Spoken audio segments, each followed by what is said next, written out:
Jim was in the middle of signing autographs outside the Troubadour in West Hollywood when a desperate woman grabbed his leather jacket and begged him to save her son's life. What happened next, and the one promise Jim made her keep, would break 12,000 hearts when the truth finally came out, 40 years later. November 3rd, 1970. The Doors had just finished a secret acoustic set for 200 fans. The air inside still smelled of smoke and sweat. Earlier that night, they'd played Riders on the Storm, Love Street, and a haunting version of The End. Jim had been drinking whiskey since soundcheck, his eyes distant and heavy. But what none of them knew was that a mother named Claire Reynolds had been waiting in the alley behind the club for 3 hours, clutching hospital bills she couldn't pay. Her son Danny was 9 years old. Leukemia. The doctors at Cedars-Sinai had given him 6 weeks without an experimental surgery that cost $14,000, more than Claire would make in 5 years, working double shifts as a waitress. Her husband had left when Danny got sick. Her parents were dead. The tickets to that Doors show had been Danny's birthday present, but he'd been too weak to come. Claire had come alone with nothing left to lose, whispering to the darkness, "If Jim Morrison's voice can reach my son through hospital walls, maybe his heart can too." If you want to hear how this impossible story ends and discover more hidden acts of kindness from rock history's most misunderstood icon, hit that subscribe button right now. What Jim Morrison did next would remain a secret for 4 decades. Claire Reynolds hadn't planned to ambush Jim Morrison in an alley. She'd written letters to the Doors management for 3 weeks, but received no response. Danny's oncologist had been blunt. Without the experimental bone marrow transplant, her son would be dead by Christmas. The $14,000 surgery at Cedars-Sinai might as well have been $14 million for a single mother surviving on diner tips. When she saw the Doors were playing an unannounced show at the Troubadour, she positioned herself in the back alley and waited. She had no plan beyond desperation. And when Jim Morrison walked out that door, leather jacket over white shirt, hair longer than recent photos, eyes both present and distant, Claire grabbed his jacket and held on like she was drowning. Jim had been grabbed by fans before, kissed, propositioned, screamed at, worshipped, occasionally attacked. But something about Claire was different. Maybe it was her shaking hands holding hospital bills. Maybe it was the photograph of Danny she thrust at him, a bald kid from chemo, smiling despite everything, holding a strange days record. Or maybe Jim Morrison, 7 months from his own death in Paris, saw in her eyes the same desperation he felt about his own life, the sense that time was running out and nothing mattered anymore. He didn't pull away. He didn't call security. Instead, he looked at the photograph for a long time. Then he asked, "What's your son's name?" The conversation lasted less than 10 minutes, but would echo across 4 decades. Claire told Jim about Danny's diagnosis, the experimental transplant, the doctor who believed it could work if they could afford it. She told him about her disappeared ex-husband, about double shifts, while neighbors watched Danny, about how her son had worn out his Light My Fire record playing it during hospital nights. She told Jim that Danny didn't know she was here, didn't know she'd spent her last $20 on bus fare and concert admission, didn't know his mother was begging a rock star because everything else had failed. And Jim Morrison, arrested, prosecuted, turned into a symbol he never wanted, made a decision that would define him more than any lyric. He would pay for the surgery. All of it. But there was one non-negotiable condition. Danny could never know it was Jim Morrison who saved his life. The money would come anonymously. No names, no credit, no hero worship, no gratitude that might become obligation. Jim was clearer about this than he'd been about anything in months.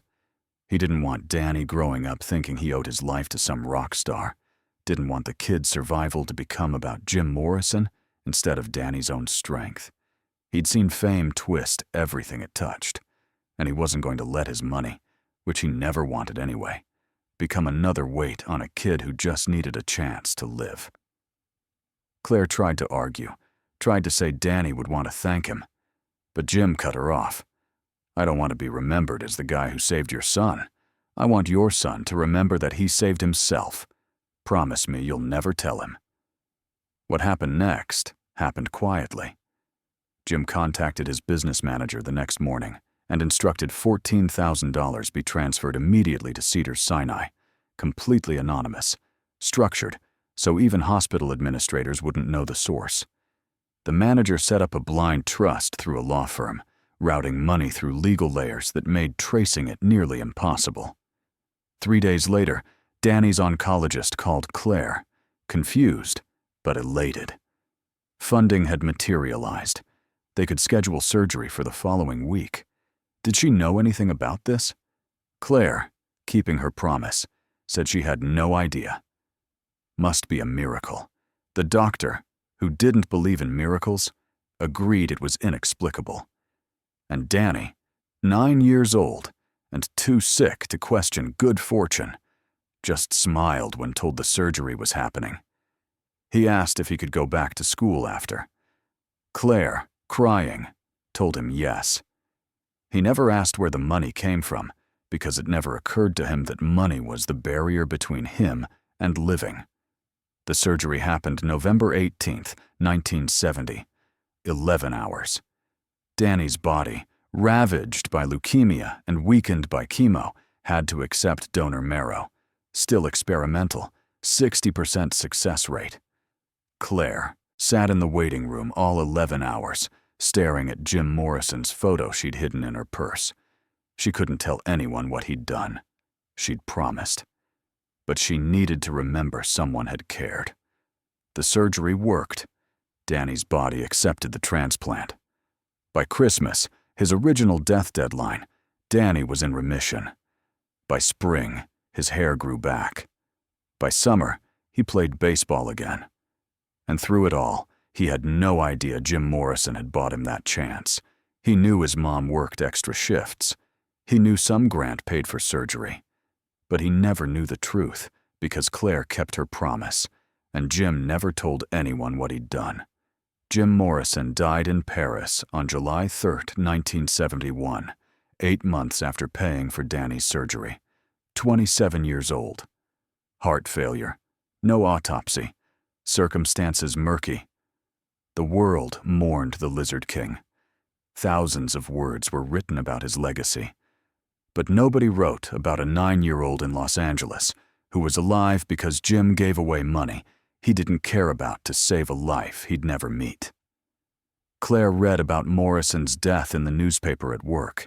She went home and cried for hours, not just for the man who saved her son, but because Danny would never thank him, never tell Jim the gift worked, that he'd lived.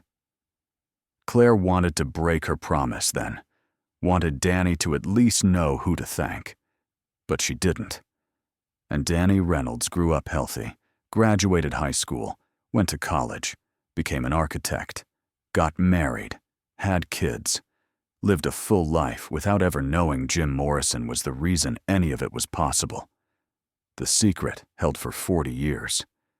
Then in 2010, Claire was diagnosed with advanced Alzheimer's. During a visit to her memory care facility, she grabbed Danny's hand and said something confusing. "Jim Morrison saved you. I promised I wouldn't tell. But I can't remember if I'm supposed to remember or forget."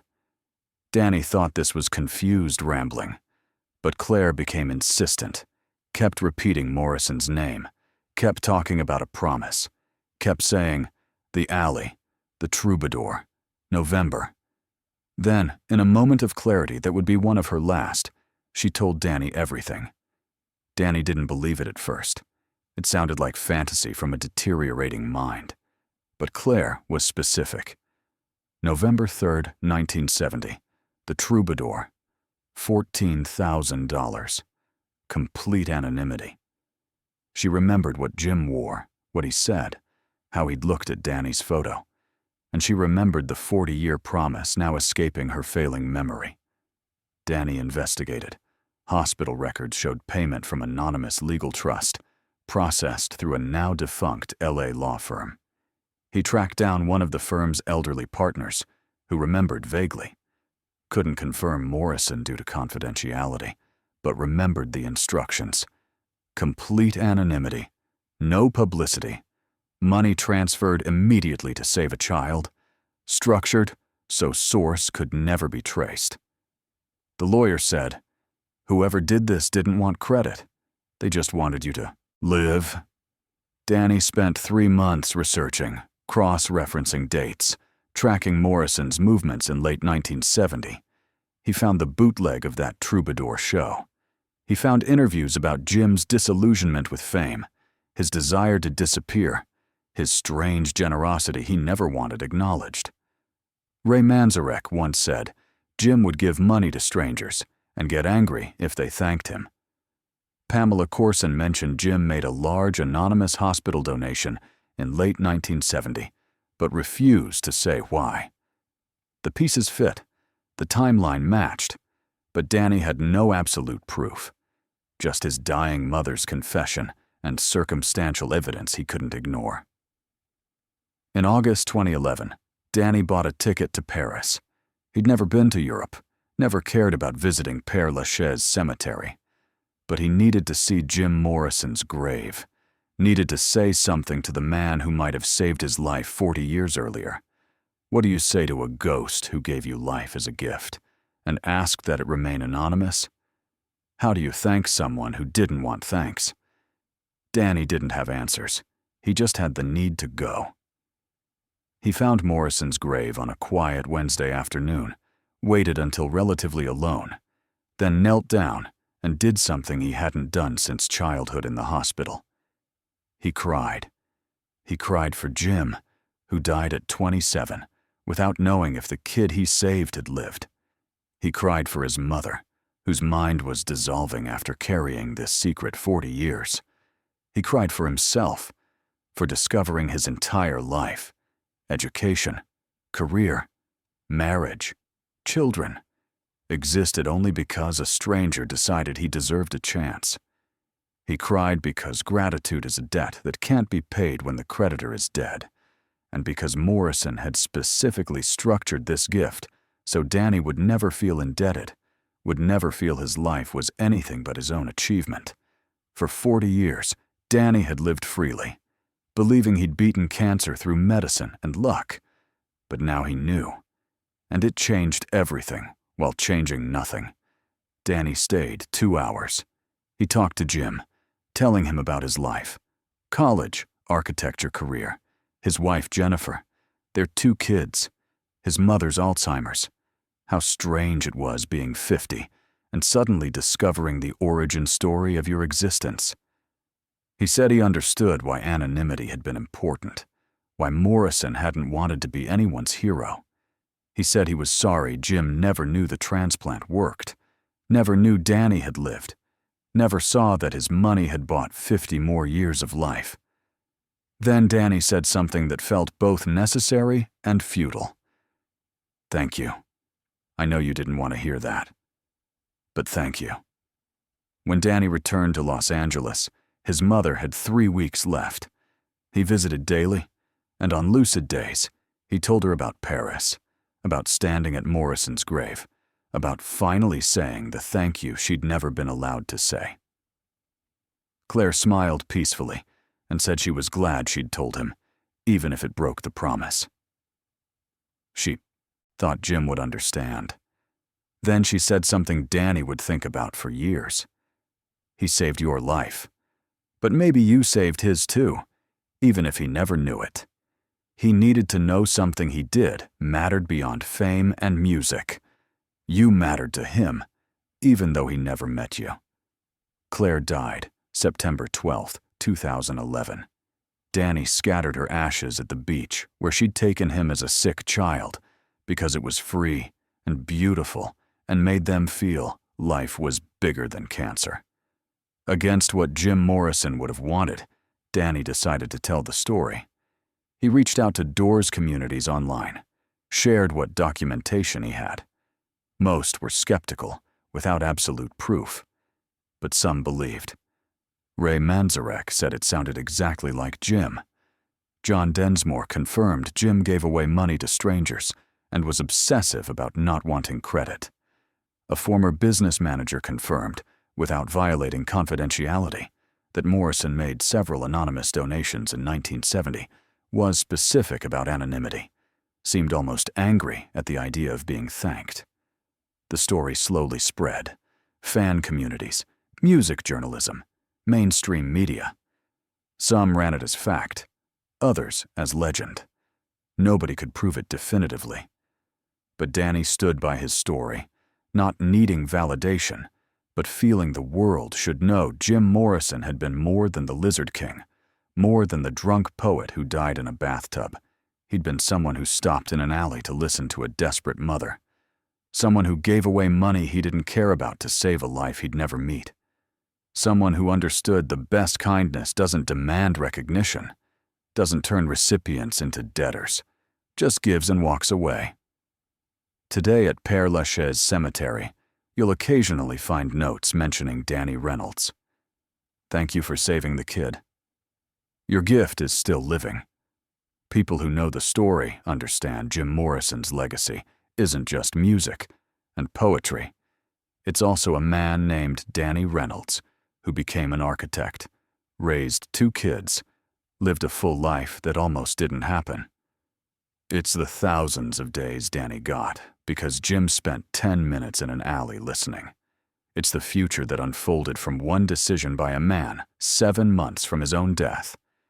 And it's the knowledge that sometimes the most important things we do are things nobody knows about. Kindnesses given without expectation of return. Moments when we choose to matter not through fame, but through simple human compassion for a stranger's suffering. Danny Reynolds is 62 now. His kids are grown. He's still an architect in Los Angeles, and sometimes designing buildings that will outlast him. Danny thinks about legacy. Jim Morrison left music that changed rock and roll. But he also left Danny Reynolds and Danny's children, and eventually grandchildren, a legacy of life Morrison never intended, never wanted credit for, and never knew about. Which is exactly how Jim Morrison would have wanted it.